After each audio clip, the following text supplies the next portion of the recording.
ಮಾವಯ್ಯ ಅಂತ ಎದೆ ಮೇಲೆ ತಲೆ ಇಟ್ಕೊಂಡಿದ್ದ ಪೃಥ್ವಿರಾಜ್ ತಲೆಯನ್ನು ಸವರಿ ಮೆಲ್ಲ ಕರೀತಾಳೆ ಯುಕ್ತ. ಹಾಂ ಅಂತ ಅಲಗಾಡ್ತಿದ್ರೆ, ಇನ್ನೂ ಅದರ ಬಗ್ಗೆನೇ ಯೋಚಿಸ್ತಿದ್ಯಾ ಅಂತ ಕೇಳ್ತಾಳೆ. ಯೋಚನೆ ಮಾಡದೆ ಹೇಗಿರೋದಕ್ಕೆ ಸಾಧ್ಯ ಯುಕ್ತ? ಅದೆಲ್ಲ ಬೇಡ ಮಾವಯ್ಯ, ನಡೆದು ಹೋದದ್ದು ಹೋಗ್ಬಿಟ್ಟಿದೆ. ಈಗ ನಡೆದ ವಿಷಯಗಳ ಬಗ್ಗೆ ಯೋಚಿಸ್ತಾ ಕೂತ್ರೆ ಸಮಯ ವ್ಯರ್ಥ ಆಗುತ್ತೆ ಅಷ್ಟೇ ಹೊರತು ಈಗ ಬೇರೆ ಏನೂ ಆಗೋದಿಲ್ಲ. ಸುಮ್ಮನೆ ಅದರ ಬಗ್ಗೆ ಯೋಚನೆ ಮಾಡ್ತಾ ಕೂರಬೇಡ. ಹೌದು, ಆದರೆ ಯೋಚಿಸ್ದೇ ಇರೋದಕ್ಕೆ ಕೂಡ ಸಾಧ್ಯ ಇಲ್ವಲ್ಲ ಯುಕ್ತ, ಏನು ಮಾಡೋದು? ಆ ವಿಷಯಗಳ ಬಗ್ಗೆ ಅಲ್ಲ, ಆಕೆ ಜೀವನ ಚೆನ್ನಾಗಿರುವಂತೆ ಏನಾದರೂ ಒಂದು ಯೋಚಿಸು ಅಷ್ಟೇ ಹೊರತು ಅವಳಿಗಾದ ನಷ್ಟದ ಬಗ್ಗೆ ಯೋಚಿಸ್ತಾ ಪದೇ ಪದೇ ದುಃಖಿಸ್ತಾ ನೀನು ಕೂರಬೇಡ. ಯುಕ್ತ ಹೇಳಿದ್ದು ಸರಿಯಾಗಿದ್ದರಿಂದ ಏನೂ ಮಾತಾಡದೆ ಆಕೆಯನ್ನು ಗಟ್ಟಿಯಾಗಿ ಅದೇ ರೀತಿ ಅಪ್ಕೊಂಡ್ಬಿಟ್ಟು ಅಂಜುವಿನ ಯೋಚನೆಗಳಲ್ಲೇ ನಿದ್ರೆಗೆ ಜಾರ್ತಾನೆ. ಯುಕ್ತ ಕೂಡ ಅಂಜುವಿನೊಂದಿಗೆ ಒಮ್ಮೆ ಮಾತಾಡಬೇಕು ಅಂತ ನಿರ್ಧರಿಸಿ ನಿದ್ದೆಯನ್ನು ಮಾಡ್ತಾಳೆ. ಮುಂಜಾನೆ ಪೃಥ್ವಿರಾಜ್ ತಿಂಡಿ ಸೇವಿಸಿ ಸೂರ್ಯನಿಗೆ ಕರೆ ಮಾಡ್ತಾ ಕೂತ್ಕೊತಾನೆ. ಗಾಢ ನಿದ್ರೆಯಲ್ಲಿದ್ದಾಗ ಫೋನ್ ಕರೆ ಬರುತ್ತೆ. ಯಾರೋ ಅಂದ್ಕೊಂಡು ಸಂಖ್ಯೆನ ಕೂಡ ನೋಡದೆ ಕರೆಯನ್ನು ಸ್ವೀಕರಿಸಿ ಹಲೋ ಯಾರು ಅಂತ ಅಂತಾನೆ. ಸೂರ್ಯ, ನಾನು ಪೃಥ್ವಿರಾಜ್, ಇನ್ನೂ ಎದ್ದಿಲ್ವಾ? ಸಾರಿ ತೊಂದರೆ ಕೊಟ್ಟಿದ್ದಕ್ಕೆ ಅಂತ ಆತ ಅಂತಿದ್ರೆ, ಪರವಾಗಿಲ್ಲ ಪೃಥ್ವಿರಾಜ್, ಏನು ವಿಷಯ ಅಂತ ಫೋನ್ ತಲೆದಿಂಬಿನ ಮೇಲಿಟ್ಟು ಕಣ್ಣನ್ನು ಮುಚ್ಕೊತಾನೆ. ಅದೇ ಇವತ್ತು ಊರಿಗೆ ಬರ್ತಿದ್ಯಾ? ಯಾವುದಕ್ಕೆ ಪೃಥ್ವಿರಾಜ್? ಆ ಕೇಸೆಲ್ಲ ಮುಕ್ತಾಯ ಆಗೋಯ್ತಲ್ಲ. ಅಯ್ಯೋ, ಕೇಸ್ ಮುಗಿದ್ರು ವೃಂದಾಳಿಗಾಗಿ ಬರಲೇಬೇಕಲ್ವಾ ಅಂತ ಅನ್ನಲು, ನಾನು ಯಾಕೆ ಅವಳಿಗೋಸ್ಕರ ಬರಬೇಕು ಅಂತ ಅಂತಾನೆ. ಕಳಿಸ್ತಾ, ಪಾಪ ನಮ್ಮ ಹುಡುಗ ಮರ್ತೋಗಿದ್ದಾನೆ ಮದುವೆ ಆಗಿರೋದನ್ನೇ. ಅದೇನು ಸೂರ್ಯ, ಆಕೆ ಈಗ ನೀನು ಹೆಂಡತಿ ತಾನೇ, ಮರ್ತು ಹೋಗ್ಬಿಡ್ತಾ ಅಂತ ಅನುಮಾನದಿಂದ ಕೇಳ್ತಾನೆ. ಅದಕ್ಕೆ ನಿದ್ರೆ ಮಂಪರಿಸಿರೋದು ಟಕ್ಕನೆ ಎದ್ದು ಕೂತು, ಅಯ್ಯೋ ಆ ವಿಷಯ ಮರ್ತೇ ಇದ್ದೆ ಅಂತ ತಲೆ ಮೇಲೆ ಕೈಯನ್ನು ಹೊತ್ಕೊಂಡ್ಬಿಡ್ತಾನೆ. ನಾನು ಅಂದ್ಕೊಳ್ತಲೇ ಇದ್ದೀನಿ, ಅದಕ್ಕೆ ಕರೆ ಮಾಡಿದೆ ಸೂರ್ಯ, ಈ ವಿಷಯ ನೆನಪಿಸೋಣ ಅಂತ ನಿನಗೆ.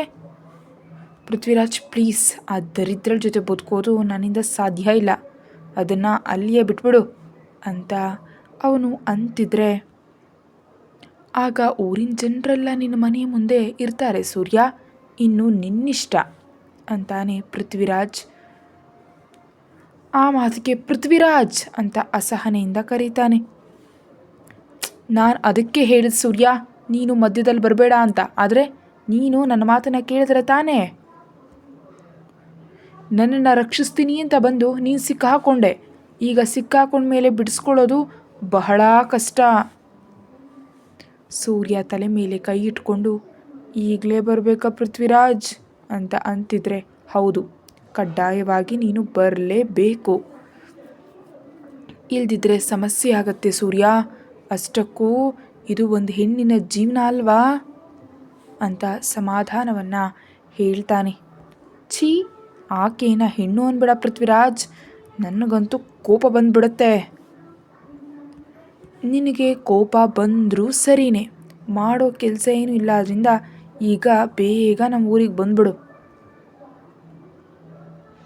ಸೂರ್ಯ ತುಂಬಾ ಕೋಪದಿಂದ ಬೇಜಾರಿಂದಾನೆ, ಓಕೆ ಬಂದು ಸಾಯ್ತೀನಿ, ಇದಕ್ಕಾಗಿಯೇ ಇಂದು ರಜೆ ಹಾಕಿದ್ನೇನೋ ಅಂತ ಹೇಳಿ ಕಿರಿಕಿರಿಯಿಂದ ಕರೆ ಕೊನೆಗೊಳಿಸ್ತಾನೆ. ಸೂರ್ಯ ಎದ್ದು ಸಿದ್ಧನಾಗಿ ಲಕ್ಷ್ಮೀಪುರಕ್ಕೆ ಹೊರಟ್ರೆ, ಮಾವಯ್ಯ ಈಗ ವೃಂದ ಸೂರ್ಯನ ಜೊತೆ ಇರ್ತಾಳಾ ಅಂತ ಕೇಳ್ತಾ ಚಹಾ ಲೋಟವನ್ನು ನೀಡ್ತಾಳೆ ತನ್ನ ಗಂಡನಿಗೆ. ಇರಬೇಕು ಯುಕ್ತ, ಅದೇ ಆಕೆಗೆ ಒಳ್ಳೆಯದು, ಇಲ್ದಿದ್ರೆ ಆಕೆ ಜೀವನಾನೇ ಹಾಳಾಗಿ ಹೋಗ್ಬಿಡುತ್ತೆ ಅನ್ನುತ್ತಾ ಯುಕ್ತ ಕೊಟ್ಟ ಟೀಯನ್ನು ಕುಡಿತಾ ಹೇಳ್ತಾನೆ. ಅದಾದರೆ ನನಗೂ ಈಗೇನು ಚಿಂತೆ ಇಲ್ಲ, ಇಲ್ದಿದ್ರೆ ಆ ವೃಂದಾಳ್ ನೋಟಗಳು ನೋಡಿದ್ರೆ ನನಗೆ ಬಹಳಾನೇ ಕೋಪ ಬರುತ್ತೆ ಅಂತ ಮುಖವನ್ನು ಸಪ್ಪೆ ಮಾಡ್ಕೊಂಡ್ಬಿಡ್ತಾಳೆ. ಪೃಥ್ವಿರಾಜ್ ಮೆಲ್ಲಗೆ ನಕ್ಕು, ಯಾವುದಕ್ಕೆ ಅಂತ ಬೇಕಂತಾನೇ ಕೇಳ್ತಾ ಇದ್ರೆ, ಮತ್ತೆ ಬರೋದಿಲ್ವಾ, ನನ್ನ ಭಾವನನ್ನು ಬೇರೆ ಹೆಂಗಸು ತಿಂದುಬಿಡುವಂತ ನೋಡ್ತಿದ್ರೆ ಅಂತ ಮೆಲ್ಲಗೆ ಹಾಗೇ ಪಿಸ್ಕುಟ್ಬಿಡ್ತಾಳೆ. ಅದೇ ಯಾಕೆ ಅಂತ ಯುಕ್ತಾಳನ್ನು ಮತ್ತೆ ಕೆಣಕ್ತಾನೆ. ನೀನು ಬೇಕಂತಾನೆ ಕೇಳ್ತಿದೆಯಲ್ಲ, ಹೋಗ್ಬಾವ, ನಾನು ಹೋಗ್ತಾ ಇದ್ದೀನಿ ಅಂತ ಮೇಲ್ಗಡೆ ಹೇಳ್ತಾಳೆ.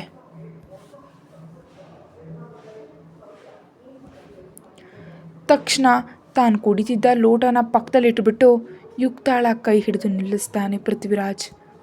ಯುಕ್ತ ಹಿಂತಿರುಗಿ ಪೃಥ್ವಿರಾಜ್ನ ನೋಡಿ ಬಿಡು ಮಾವಯ್ಯ ಅಂತಿದ್ರೆ, ಆಕೆನ ಇಳಿದು ಮಡಿಲಲ್ಲಿ ಕೂರಿಸ್ಕೊಂಡು ಸ್ನಾನ ಆಯ್ತಾ ಅಂತ ಕಿವಿ ಹತ್ರ ಮೆಲ್ಲಗೆ ಕೇಳ್ತಾನೆ. ಯುಕ್ತ ನಾಚ್ತಾ ಆಯಿತು ಎಂಬಂತೆ ತಲೆಯನ್ನು ಅಡ್ಡಾಡಿಸ್ತಾಳೆ.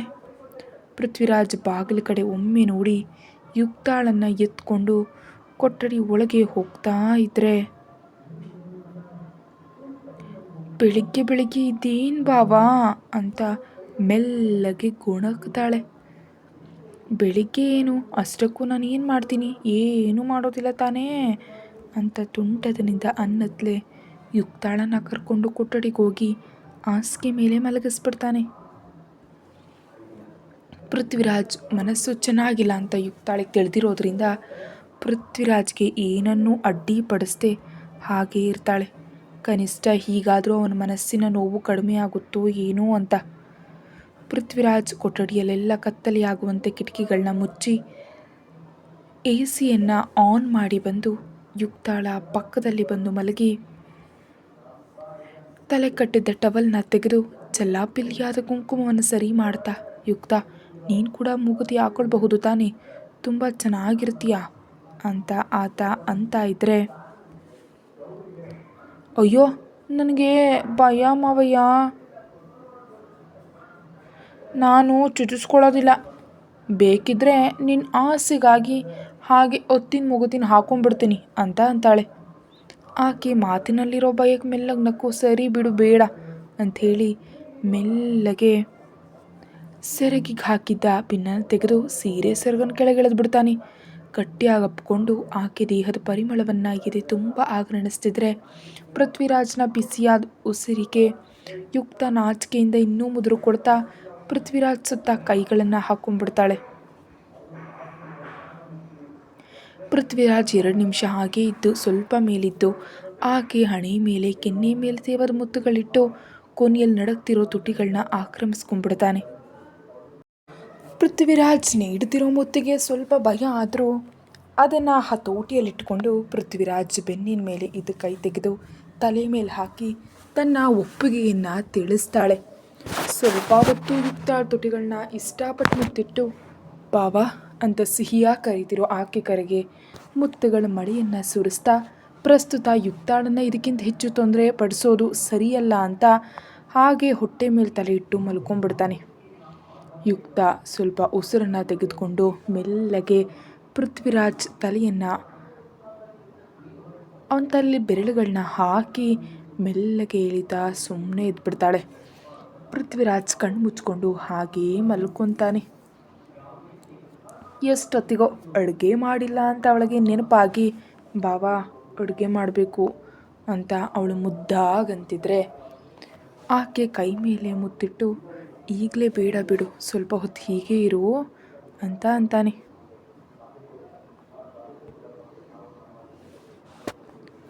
ಯುಕ್ತ ಕೂಡ ಸರಿ ಅಂತ ತೊಂದರೆ ಕೊಡದೆ ಕಣ್ಣನ್ನು ಮುಚ್ಕೊಂಡು ಹಾಗೆ ಮಲ್ಕೊತಾಳೆ. ಮಧ್ಯಾಹ್ನದ ಹೊತ್ತಿಗೆ ಯಾರೋ ಬಾಗಿಲು ತಟ್ಟೋ ಸದ್ದು ಆತನಿಗೆ ಕೇಳಿಸ್ತಾ ಇದ್ರೆ ಯುಕ್ತಾಳಿಗೆ ಎಚ್ಚರ ಬಂದು ಮಲಗಿದ್ದ ಪೃಥ್ವಿರಾಜ್ನ ನೋಡಿ ಮೆಲ್ಲಗೆ ಪಕ್ಕಕ್ಕೆ ಸರಿತಾ ಇದ್ರೆ, ಯುಕ್ತ ಮಲ್ಗು ಅಂತ ಇನ್ನೂ ಗಟ್ಟಿಯಾಗಿ ಅಪ್ಕೊಂಡ್ಬಿಡ್ತಾನೆ. ಅದೆಲ್ಲ ಮಾವಯ್ಯ, ಯಾರೋ ಬಂದಿದ್ದಾರೆ. ಬಾಗಿಲಿನ ಶಬ್ದ ಪೃಥ್ವಿರಾಜ್ಗೂ ಕೇಳಿದ್ರಿಂದ ನಾನು ಹೋಗಿ ನೋಡ್ತೀನಿ ಅಂತ ಎದ್ದು ಬಟ್ಟೆನ ಹಾಕ್ಕೊಂಡು ಹೊರಗಡೆ ಹೋದರೆ ಯುಕ್ತ ಎದ್ದು ಸೀರೆ ಸರಿ ಮಾಡಿಕೊಂಡು ಹಿಂದೆನೇ ಅವಳು ಕೂಡ ಬರ್ತಾಳೆ. ಪೃಥ್ವಿರಾಜ್ ಬಾಗಿಲು ತೆರಿತಾ ಇದ್ದಂತೆ ಎದುರಿಗೆ ಸ್ಪೆಕ್ಸ್ ಹಾಕ್ಕೊಂಡು ಗಡ್ಡವನ್ನು ಅಚ್ಚುಕಟ್ಟಾಗಿ ಕತ್ತರಿಸ್ಕೊಂಡು ಗಂಭೀರವಾಗಿ ರೆಡಿಯಾಗಿ ಬಾಗಿಲು ಹಿಡ್ಕೊಂಡು ನಿಂತಿರ್ತಾನೆ ಸೂರ್ಯ. ಓಹೋಹೋ, ಹೊಸ ಮದುಮಗ ಬಂದಿದ್ದಾನಾ, ಬಾ ಬಾ ಒಳಗಡೆ ಅಂತ ಕರೆದುಕೊಂಡು ಹೋಗ್ತಾ ಇದ್ರೆ ಸೂರ್ಯ ಕನ್ನಡಕ ತೆಗೆದು ಬೆವರನ್ನು ಒರೆಸ್ಕೊಳ್ತಾ, ಪೃಥ್ವಿರಾಜ್ ಸ್ವಲ್ಪ ಸಹಜ ಸ್ಥಿತಿಗೆ ಬಂದಿದ್ದಾನೆ ಅಂತ ಅರ್ಥ ಆಗಿ, ಅಬ್ಬಾ ಏನು ನರಕ ಕಣೋ, ಈ ಬಿಸಿಲಲ್ಲಿ ಬಿದ್ದು ಬರಬೇಕಾಯ್ತು ಅಂತ ಭಾರವಾಗಿ ಬಂದು ಸೋಫಾದಲ್ಲಿ ಕೂತ್ಕೊಳ್ತಾನೆ. ಪೃಥ್ವಿರಾಜ್ ಮೆಲ್ಲಗ್ನಕ್ಕು, ತಪ್ಪೋದಿಲ್ವಲ್ಲ ಸೂರ್ಯ, ಆಸೆಯಿಂದ ಮದುವೆ ಆಗಿದೆಯಲ್ಲ ಅಂತ ಅಂತಾನೆ. ಆಹಾ, ಏನು ತಪ್ಪೋದಿಲ್ಲ, ಅಷ್ಟಕ್ಕೂ ನನ್ನ ಅಣಿ ಬರಹವೇ ಮತ್ತೆ ಹೀಗೆ ಸುಟ್ಟು ಹೋಯ್ತು ಅಂತ ಯುಕ್ತಾಳ ಕಡೆ ಆತ ನೋಡ್ತಾನೆ. ಯುಕ್ತ ಬಣ್ಣ ಕಡಿಮೆ ಆದರೂ ಕಳೆಯಿಂದ ಇರೋ ಮುಖ ನೋಡಿ ಮುದ್ದಾಗನ್ಸುತ್ತೆ ಸೂರ್ಯನಿಗೆ. ಸೂರ್ಯ, ಆಕೆ ನನ್ನ ಸೋದರ ಸೊಸೆ ಮತ್ತು ಹೆಂಡತಿ ಯುಕ್ತ ಅಂತ ಪರಿಚಯಿಸ್ತಾ ಯುಕ್ತಾಳ ಪಕ್ಕದಲ್ಲಿ ನಿಂತ್ಕೊತಾನೆ. ಯುಕ್ತ, ಆತ ಸೂರ್ಯ, ನನ್ನ ಸ್ನೇಹಿತ, ಈಗ ವೃಂದಾಳ ಗಂಡ ಅಂತ ಹೇಳ್ತಿದ್ರೆ ಯುಕ್ತ ಆ ಮಾತಿಗೆ ಮೆಲ್ಲಗ್ನಕ್ಕು, ಆಯ್ ಅಣ್ಣಯ್ಯ ಅಂತಾಳೆ ಸೂರ್ಯನ ನೋಡಿ. ಹೆಲೋ ಮಾ ಅಂತ, ನೀನು ತುಂಬ ಅದೃಷ್ಟವಂತೆ ಪೃಥ್ವಿರಾಜ್, ನಿಂಗೆ ಸೋದರ ಸೊಸೆ ಸಿಕ್ಕರೆ ನನಗೆ ಈ ಮುಂಗೋಸು ಸಿಕ್ತು ಅಂತ ಇದ್ರೆ ಯುಕ್ತ ನಗುವನ್ನು ಹಾಗೆ ತಡ್ಕೊಳ್ತಾ, ಒಂದು ನಿಮಿಷ ಅಂತ ಅಡುಗೆ ಮನೆಗೆ ಆಕೆ ಹೋಗ್ತಾಳೆ. ಸೂರ್ಯನ ಭುಜದ ಮೇಲೆ ಕೈ ಹಾಕಿ ಪಕ್ಕದಲ್ಲಿ ಕೂತು, ಸೂರ್ಯ, ವೃಂದಾಳನ್ನು ಬದಲಾಯಿಸ್ಕೊಂಡ್ರೆ ಆಕೆ ಕೂಡ ನಿನಗೆ ದೇವತೆಯಂತೆ ಕಾಣಿಸ್ತಾಳೆ. ಏನೋ ದೇವತೆನಾ? ಆಹಾಹಾಹಾ, ಅದು ರಾಕ್ಷಸಿ, ಆದರೆ ನಾನು ಭೂತವೈದ್ಯ.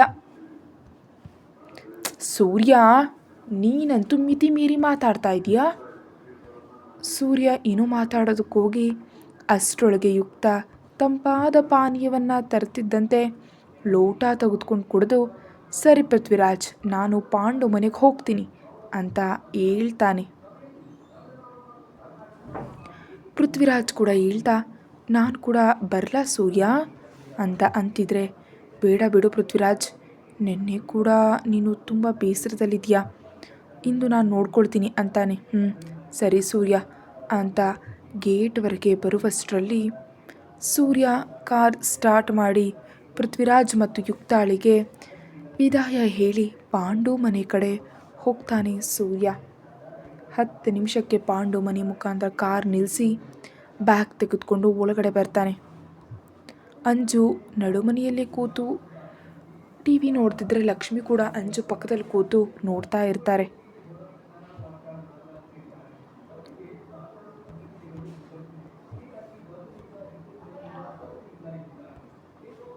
ಸೂರ್ಯ ಅವ್ರನ್ನ ನೋಡಿ ಬಾಗಿಲು ತಡ್ತಿದ್ದಂತೆ ಇಬ್ಬರು ತಲೆ ತಿರುಗಿಸಿ ಸೂರ್ಯನ ಕಡೆ ನೋಡ್ತಾರೆ. ಅವರಿಗೆ ಸೂರ್ಯನ ನೋಡಿ ಯಾರು ಅಂತ ತಿಳಿಯದಿದ್ದರಿಂದ ಯಾರೋ ಎಂಬಂತೆ ನೋಡ್ತಾ ಎದ್ದು ನಿಲ್ತಾರೆ. ಅಷ್ಟರಲ್ಲೇ ನಿಖಿಲ್ ಮೆಟ್ಟಿಲನ್ನು ಇಳಿತಾ ಸೂರ್ಯನ ನೋಡಿ ಗಬಗಬನೆ ಅವನ ಹತ್ರಕ್ಕೆ ಹೋಗಿ, ಅಮ್ಮ, ವೃಂದಾಳನ್ನ ಮದುವೆ ಆಗಿದಾರಲ್ಲ ಈತನೇ ಅಂತ ಆತ ಹೇಳ್ತಾ ಇದ್ದಂತೆ ಅವರಂತೂ ಸ್ವಲ್ಪ ಆಶ್ಚರ್ಯದಿಂದ ಸಂತೋಷದಿಂದ ನೋಡ್ತಾ ಇರ್ತಾರೆ. ಯಾಕಂದರೆ ಸೂರ್ಯನ ಎತ್ತರ ಮತ್ತು ಅವನ ದೇಹ ಚೆನ್ನಾಗೇ ಇದ್ದದ್ರಿಂದ ವೃಂದಾಳಿಗೆ ಜೋಡಿ ಚೆನ್ನಾಗಿದೆ ಅಂತ ಅಂದ್ಕೊಂಡು, ಅಮ್ಮ ಅಂಜು, ಹೋಗಿ ಆರತಿ ತಟ್ಟೆ ತೆಗೆದುಕೊಂಡು ಬಾ ಅಂತ ಕಳಿಸ್ತಾರೆ. ಅಂಜು ಅತ್ತೆ ಸಲುವಾಗಿ ಒಳಗಡೆ ಹೋಗಿ ಆರತಿ ತಟ್ಟೆಯೊಂದಿಗೆ ಹೊರಗೆ ಬರ್ತಾಳೆ. ಅಲ್ಲೇ ನಿಲ್ಲಪ್ಪ ಅಂತ ಒಳಗೆ ಬರ್ತಿದ್ದ ಸೂರ್ಯನಿಗೆ ಹೇಳ್ತಾ ಎದುರುಗಡೆ ಹೋಗ್ತಾಳೆ ಲಕ್ಷ್ಮಿ. ಸೂರ್ಯ ಹೊಸ್ತಿಲ್ ಬಳಿ ನಿಲ್ತಾ ಇದ್ದಂತೆ, ಕ್ಷಮಿಸಪ್ಪ, ನೀವು ಯಾರು ಅಂತ ತಿಳಿದೆ ನೋಡ್ತಾ ನಿಂತುಬಿಟ್ಟೆ ಅಂತ ಹೇಳ್ತಾ ದೃಷ್ಟಿಯನ್ನು ತೆಗಿತಾ ಇದ್ರೆ ಅವಳ ಮಾತಿಂದ ಆಕೆ ಮೃದು ಸ್ವಭಾವದಳು ಅಂತ ಅವನಿಗೆ ಅರ್ಥ ಆಗ್ಬಿಡುತ್ತೆ. ಪರವಾಗಿಲ್ಲ ಅಂತಾನೆ ಮೆಲ್ಲಗೆ. ಹುಡುಗ ಒಳ್ಳೆಯವನಿರಬೇಕು ಅಂತ ಅಂದ್ಕೊಳ್ತಾ ಮನಸ್ಸಿನಲ್ಲೇ ಸಂಭ್ರಮ ಪಡ್ತಾ ದೃಷ್ಟಿ ತೆಗೆದು ಬುಟ್ಟಿಟ್ಟು ಒಳಗಡೆ ಬನ್ನಿಪ್ಪ ಅಂತ ಹೇಳಿ ಆಕೆ ಹೊರಗಡೆ ಹೋಗ್ತಾಳೆ. ಸೂರ್ಯ ನಿಖಿಲನ್ನು ನೋಡ್ತಾ ಕುರ್ಚಿಯಲ್ಲಿ ಕೂತು ಮುಜುಗರದಿಂದ ನಗ್ತಾನೆ. ಸೂರ್ಯ ಅವರೇ, ನೀವು ಗಾಬರಿಯಾಗಬೇಡಿ, ಆರಾಮಾಗಿರಿ. ನನ್ನ ಹೆಸರು ನಿಖಿಲ್, ನಾನು ವೃಂದಾಳ ಅಣ್ಣ. ಗೊತ್ತು, ಆದರೆ ಪರಿಚಯ ಇಲ್ಲವಲ್ಲ, ಅದಕ್ಕೆ ಸ್ವಲ್ಪ ಮುಜುಗರ ಆಯಿತು ಅಂತ ಅಂಜುವಿನ ಕಡೆ ನೋಡ್ತಾನೆ. ಅಂಜು ನೋಡೋದಕ್ಕೆ ಸುಂದರವಾಗಿದ್ದರೂ ಆಕೆ ಮುಖದಲ್ಲಿ ನಗು ಎಂಬುದೇ ಇಲ್ಲ. ನೀವು ಪೃಥ್ವಿರಾಜ್ನ ಹಿರಿಯ ಸೋದರ ಸೊಸೆ ಅಲ್ವಾ ಅಂತ ಕೇಳ್ತಾನೆ. ಅಂಜು ಹೌದು ಎಂಬಂತೆ ತಲೆಯನ್ನು ಅಲ್ಲಾಡಿಸ್ತಾ ಇದ್ದಂತೆ, ನನ್ನನ್ನು ಅಣ್ಣಯ್ಯ ಅಂತ ಕರಿಬೋದಮ್ಮ, ಯಾಕಂದರೆ ನಾನು ಮತ್ತು ಪೃಥ್ವಿರಾಜ್ ಆತ್ಮೀಯ ಗೆಳೆಯರು ಅಂತ ಸಣ್ಣ ನಗುವಿನೊಂದಿಗೆ ಆಕೆಗೆ ಹೇಳ್ತಾನೆ. ಸೂರ್ಯ ಒಳ್ಳೆಯವನು ಅಂತ ಈಗಾಗಲೇ ಪೃಥ್ವಿರಾಜ್ ಹಾಗೂ ನಿಖಿಲ್ ಆಲ್ರೆಡಿ ಹೇಳಿದ್ರಿಂದ ಸಣ್ಣ ನಗುವಿನೊಂದಿಗೆ ಹೆಲೋ ಅಣ್ಣಯ್ಯ ಅಂತ ಆಕೆ ಕೂಡ ಮಾತನಾಡಿಸ್ತಾಳೆ.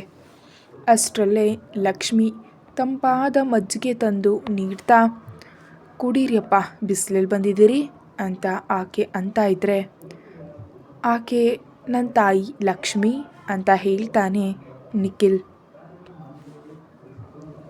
ನೋಡ್ತಿದ್ರೆ ಈ ಮನೆಯಲ್ಲಿ ಇವರಿಬ್ಬರೇ ಒಳ್ಳೆಯವರು ಅಂತ ಅನ್ನಿಸ್ತಿದೆ ಅಂತ ಅಂದ್ಕೊಳ್ತಾ ಮಜ್ಜಿಗೆಯನ್ನು ಕುಡಿತಾ ಇದ್ದರೆ, ನೀವು ಕುಡಿತಾ ಇರಿ, ನಾನು ಹೋಗಿ ವೃಂದಾಳನ್ನು ಕರ್ಕೊಂಡು ಬರ್ತೀನಿ ಅಂತ ಹೋಗೋದಕ್ಕೆ ಅನುವಾಗ್ತಾಳೆ ಲಕ್ಷ್ಮಿ. ನಿಲ್ಲಿ ಅಮ್ಮ, ನೀವೇನು ಬೇಡ, ನಾನೇ ಹೋಗ್ತೀನಿ ಅಂತ ಲೋಟವನ್ನು ಮೇಜಿನ ಮೇಲಿಟ್ಟು ಹೇಳ್ತಾನೆ. ಮೂವರು ಸೂರ್ಯನನ್ನು ಹಾಗೇ ನೋಡ್ತಾ ಇದ್ದರೆ,